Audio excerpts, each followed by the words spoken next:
Ramdam na ang hagupit ni Super Typhoon Nando sa Northern Luzon. Katunayan nga sa La Union, tiniyak ni Deputy Speaker Paulo Ortega V ang mga hakbang para sa kaligtasan ng mga residente. Ang detalye ihahatid ni Sofia Potenciano.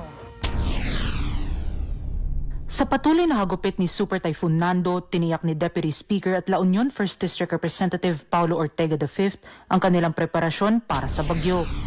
Siguro ini-intensify na rin ng province yung preparation. Actually, last Saturday, nagkaroon kami ng Sagip Summit sa province na hindi na po pwede yung regular na preparation na lang for disasters. Medyo minamap out natin na parang ang dating niya is Japan-level preparations.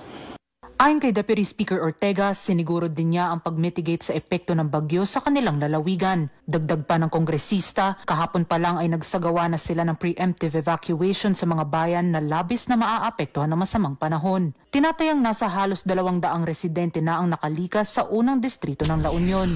Samantala may naitala na ring landslide sa San Fernando, La Union.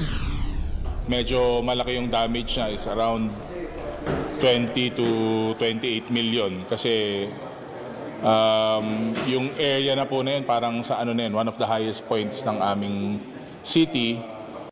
Patuloy naman nilang tinututukan ang mga ilog sa lalawigan dahil sa patuloy na pagtaas ng level ng tubig. Kaya paalala ni Representative Ortega sa mga naninirahan sa mga apektadong area ng bagyo. Para sa totoong balita sa Bagong Pilipinas, Sofia Potenciano, Congress News.